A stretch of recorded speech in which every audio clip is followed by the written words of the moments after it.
Learn with Anju channel में आपका स्वागत है। चलिए शुरू करते हैं। देखते हैं कि आज के ब्रेकिंग न्यूज़ में कौन सी अपडेट्स हैं जो कि स्टूडेंट लाइफ से रिलेटेड हैं और आप सबके लिए इम्पॉर्टेंट हैं। तो वीडियो को जल्दी से लाइक कर दें, शेयर कर दें, और जिन स्टूडेंट्स ने चैनल को अभी भी सब्सक्राइब ना किया हो तो जल्दी से सब्सक्राइब कर लें ताकि आप लोगों को इसी प्रकार की ऑथेंटिक अपडेट सबसे पहले मिलती रहे। आज 5 सितंबर है और आज है शिक्षक दिवस। तो सबसे पहले हैप्पी टीचर्स डे। और हैप्पी टीचर्स डे जो है पूर्व राष्ट्रपति जो हमारे सर्वपल्ली राधाकृष्णन थे, उनके जन्मदिन के अवसर पे मनाया जाता है। ये देखते हैं कि आज के न्यूज़पेपर में पहली न्यूज़ क्या है। तो सबसे पहले जो सूचना है वो नेशनल इंस्टीट्यूशनल रैंकिंग फ्रेमवर्क सूची जारी हुई है विश्वविद्यालयों की, और लिखा है कि इलाहाबाद विश्वविद्यालय लगातार 7वीं बार टॉप 200 से बाहर। यहाँ पर लिखा है कि नेशनल इंस्टीट्यूशनल रैंकिंग फ्रेमवर्क 2025 की ताजा सूची ने प्रयागराज को एक बार फिर से निराश किया है। शिक्षा मंत्रालय की ओर से गुरुवार को जारी रैंकिंग में इलाहाबाद विश्वविद्यालय लगातार 7वीं बार 200 की सूची से बाहर हो गया है। वहीं पे एमएनआईटी जो है उसको देश के शीर्ष 200 संस्थानों की सूची में स्थान तो मिला, लेकिन उसे सीधी रैंकिंग नहीं दी गई है, बल्कि 151 से 200 के रैंक बैंड में रखा गया है। तकनीकी श्रेणी में एमएनआईटी को देश भर में 62वां स्थान हासिल हुआ है, जबकि इस बार ट्रिपल आईटी का नाम टॉप 100 तकनीकी संस्थानों में भी नहीं है। बस अच्छी बात यह है कि इस बार यूपीआरटीओयू यानी कि राजस्थान टैंड ओपन यूनिवर्सिटी को तीसरा स्थान मिला है। लिखा है कि उत्तर प्रदेश राज्य टैंड मुक्त विश्वविद्यालय प्रयागराज ने एक ऐतिहासिक उपलब्धि हासिल की है। एनआरएनआईआरएफ 2025 की सूची में विश्वविद्यालय को देश भर के मुक्त विश्वविद्यालयों की सूची में तीसरा स्थान मिला है। पहले स्थान पर इग्नू है, दूसरे पर कर्नाटक स्टेट ओपन यूनिवर्सिटी और तीसरे स्थान पर जो है वो राजस्थान ओपन यूनिवर्सिटी है। टॉप संस्थानों के बारे में यहाँ जानकारी दी गई है कि आईआईटी मद्रास लगातार 7वीं साल भी शीर्ष स्थान पर रहा है। भारतीय विज्ञान संस्थान आईआईएससी बेंगलुरु भी दूसरे पायदान पर काबिज है। हालांकि आईआईएससी लगातार 10वीं वर्ष सर्वश्रेष्ठ विश्वविद्यालय बना रहा। तो ये सर्वश्रेष्ठ विश्वविद्यालय जो है नंबर 1 पर यह है भारतीय विज्ञान संस्थान और विश्वविद्यालयों की सूची में। यहाँ पर ये देखिए लिखा है कि सर्वश्रेष्ठ विश्वविद्यालयों में जेएनयू दूसरे स्थान पर है, Manipal academy of higher education तीसरे और जामिया मिलिया इस्लामिया दिल्ली चौथे स्थान पर है। बीएचयू वाराणसी 6वें स्थान पर है, तो अलीगढ़ मुस्लिम यूनिवर्सिटी 10वें स्थान पर है। अगली सूचना है एक घोटाले की। लिखा है कि एक अर्पित नाम पर 6 अर्पित कर रहे हैं नौकरी। वर्ष 2016 में स्वास्थ्य विभाग में एक्सरे टेक्नीशियन के 403 पदों पर भर्ती हुई थी। यूपी ट्रिपल एससी से नियुक्ति हुई थी।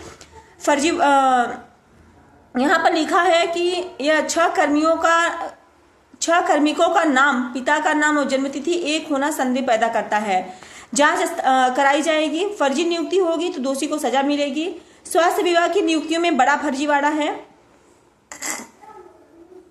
अर्पित सिंह की नियुक्ति पर अलग अलग जिलों में 6 अलग अलग लोग नौकरी कर रहे हैं। मानव संपदा पोर्टल पर भी सभी के नाम दर्ज हैं।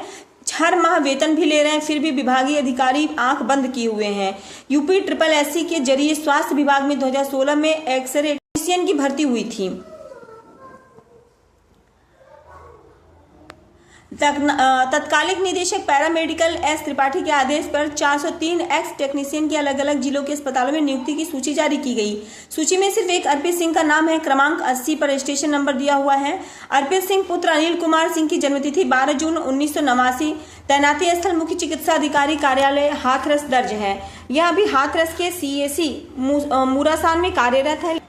यह सभी शामली, रामपुर, फर्रुखाबाद, बांदा, बलरामपुर या बदायूं में कार्यरत हैं। यह दिया हुआ है सबकी तैनाती।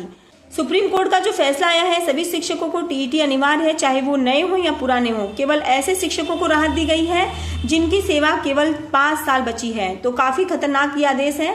पुराने शिक्षकों को टीईटी करना अनिवार्य है। 2 साल के अंदर का समय दिया गया है। अगर नहीं करेंगे तो उनकी नौकरी चली जाएगी। और इससे जो शिक्षक है वो आहत है। और लिखा है कि सुप्रीम कोर्ट के फैसले से आहत शिक्षक नहीं मनाएंगे शिक्षक दिवस। सुप्रीम कोर्ट द्वारा 1 सितंबर को दिए गए आदेश में शिक्षण सेवा में बने रहने व पदोन्नत पाने के लिए शिक्षक पात्रता परीक्षा टीईटी को अनिवार्य करने से शिक्षक आहत हैं। अदालती फैसले से निराश शिक्षकों ने 5 सितंबर को शिक्षक दिवस नहीं मनाने का फैसला किया है। वास्तव में यह जो आदेश आया है वो थोड़ा सा बेतुका है और इसमें सरकार की गलती है। सरकार ने खुद ही एक आदेश जारी किया था कि एनसीईआरटी के द्वारा जारी करवाया था 2017 में, जिसमें यह कहा गया था कि देश के अंदर सभी शिक्षक, चाहे वो नई भर्तियों की हों चाहे पुराने भर्तियों की हों, टीईटी उनके लिए अनिवार्य है। और इसी आधार पर सुप्रीम कोर्ट ने ये फैसला दिया है। तो जो बहुत पुराने शिक्षक हैं उनके लिए बहुत मुश्किल है कि वो टीईटी पास कर पाए। सरकार ने, शिक्षा मंत्रालय ने बहुत पहले ये आदेश जारी कर दिया था, लेकिन उनकी कोई चर्चा नहीं हुई थी और वो लागू नहीं हुआ था, और वो अचानक लागू हो गया। तो वही शिक्षक संघ कह रहा है कि इसको छुपाया क्यों गया, ये पहले ही बताना चाहिए था। उत्तर प्रदेश बीटीसी शिक्षक संघ, बीटीसी के प्रदेश अध्यक्ष अनिल यादव ने शिक्षा मंत्रालय पर टीईटी को लेकर के किए गए संशोधन को छिपाने का आरोप लगाया। विशिष्ट बीटीसी शिक्षक वेलफेयर एसोसिएशन के प्रांतीय महासचिव ने भी संगठन दिवस शिक्षक दिवस न मनाने की घोषणा की है। वहीं पर शिक्षक नेता पांडे ने पीएम को पत्र लिख करके सहानुभूति पूर्वक फैसला लेने का आग्रह किया है। अगली जो सूचना है वो शिक्षा सेवा चयन आयोग की। लिखा है कि बेसिक, माध्यमिक, उच्च शिक्षा में नई भर्ती के खुले रास्ते। कल जो मीटिंग हुई थी उसको लेकर के यहाँ पर जानकारी दी गई है। लिखा है कि शिक्षक भर्ती के अभ्यर्थियों के लिए शिक्षक दिवस पर अच्छी खबर है कि परिषदीय विद्यालयों, अशासकीय माध्यमिक विद्यालयों, अटल आवासीय विद्यालयों, अशासकीय विद्यालयों में शिक्षक भर्ती के रास्ते खुल गए हैं। बृहस्पतिवार को शिक्षा सेवा चयन आयोग में संबंधित विभागों की बैठक में ये अधियाचन का अलग अलग प्रारूप तैयार करने का निर्णय लिया गया है। कल यह कहा गया था कि एक ही प्रारूप ले लिया जाएगा जिससे अधियाचन जल्दी आएगा। अलग अलग प्रारूप में हो सकता है कि कई, लेकिन निर्णय यह लिया गया है कि अलग अलग प्रारूप ही लिया जाएगा। सबका अलग अलग सिलेबस है, अलग अलग पाठ्यक्रम है और कहीं मामला कोर्ट में न फंस जाए। यहाँ पर लिखा है कि प्रारूप तैयार होने के बाद संबंधित विभाग ई अधियाचन के माध्यम से शिक्षा सेवा चयन आयोग को रिक्त पदों का विवरण भेजेंगे, जिसके बाद आयोग नई शिक्षक भर्ती के लिए विज्ञापन जारी करेगा। पहले ई अधियाचन के लिए एक समान प्रारूप बनाए जाने पर विचार किया जा रहा था और इस पर सैद्धांतिक समिति भी बनाई गई थी, लेकिन काफी मंथन के बाद यह निष्कर्ष निकला कि अधियाचन का एक समान प्रारूप बनाने पर विवाद हो जाएगा। परिषदीय विद्यालयों में सहायक अध्यापक, अशासकीय में सहायक अध्यापक, प्रवक्ता, अशासकीय महाविद्यालयों में असिस्टेंट प्रोफेसर, अटल आवासीय में शिक्षक के पदों पर भर्ती के लिए अलग अलग अर्हताएं व नियम हैं। ऐसे में एक समान प्रारूप पर अधियाचन भेजने से विसंगति उत्पन्न हो सकती है और ऐसा हुआ तो लोग कोर्ट चले जाएंगे और भर्तियां फंस जाएंगी। तय किया गया है कि अलग अलग शिक्षक भर्ती के लिए ई अधियाचन का प्रारूप भी अलग अलग तैयार किया जाए ताकि विभागों की ओर से जल्द अधियाचन आए। तो उधर माध्यमिक जो है अपनी तैयारी कर रहा है। निदेशालय में जो जानकारी मिल रही है कि लगातार भर्तियों के अधियाचन आ रहे हैं। अगर ये पोर्टल बन जाएगा, प्रारूप बन जाएगा, तो माध्यमिक शिक्षा विभाग निदेशालय रिक्त पदों का जो ब्यौरा है अधियाचन वो भेज देगा। पीजीटी, टीजीटी के लगभग 25 से 30 हजार पदों पर भर्ती होनी है। असिस्टेंट प्रोफेसर के लगभग 900 से ज्यादा पदों पर भर्ती होनी है। वहीं पर जो उत्तर प्रदेश लोक सेवा आयोग से भर्ती आई है असिस्टेंट प्रोफेसर की, उसके बारे में जानकारी दी गई है कि अब प्री और मेंस इंटरव्यू होगा। पेट को लेकर के भी लिखा हुआ है कि जंक्शन से चलेंगी on demand train. Jhansi Orai के लिए चली अतिरिक्त बसें। यूपी SSSC की ओर से 6 और 7 सितंबर को होने वाली प्रारंभिक अर्हता परीक्षा के लिए यूपी रोडवेज और रेलवे ने अपनी तैयारी को अंतिम रूप दिया है। रोडवेज ने बृहस्पतिवार से झांसी और उरई के लिए अतिरिक्त बसों का संचालन शुरू कर दिया है। वहीं रेलवे ने प्रयागराज और कानपुर स्टेशनों पर स्पेशल ट्रेनों के रेख खड़े कर दिए हैं और इनका ऑन डिमांड संचालन होगा। परीक्षा के लिए प्रयागराज, कानपुर, टुंडला, अलीगढ़, दादरी और कुछ अन्य स्टेशनों पर स्पेशल ट्रेनों के अधिकतम 3 रेक खड़े किए जाएंगे। लिखा है कि प्रयागराज मंडल के PRO अमित कुमार सिंह ने बताया कि जिस रूट परीक्षार्थियों की भीड़ ज्यादा रहेगी उसी रूट पर स्पेशल ट्रेन चलाई जाएगी।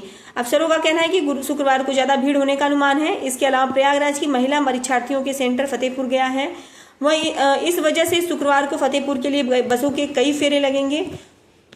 कुछ भर्तियां भी आई हुई हैं, आइए देखते हैं कि कौन कौन सी भर्तियां निकली हुई हैं।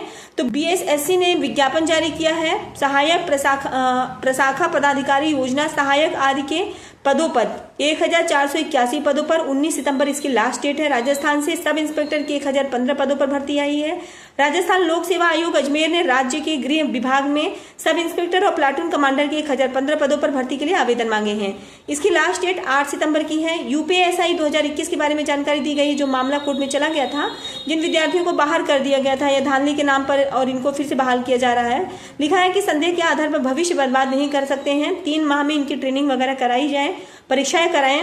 इलाहाबाद हाई कोर्ट ने कहा है कि बिना किसी ठोस सबूत के सिर्फ संदेह के आधार पर अभ्यर्थियों का जो भविष्य बर्बाद नहीं कर सकते हैं।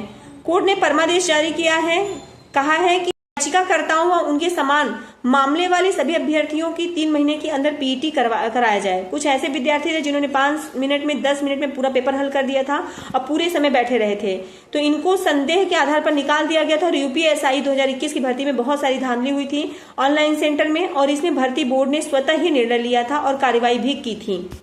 तो वीडियो आपको पसंद आया हो तो लाइक और शेयर जरूर कर दें और सब्सक्राइब भी कर लें, ताकि कोई भी ऑथेंटिक अपडेट्स जो हो वो सबसे पहले आप तक पहुंच जाए। वीडियो पूरा सुनने के लिए आपका बहुत बहुत धन्यवाद।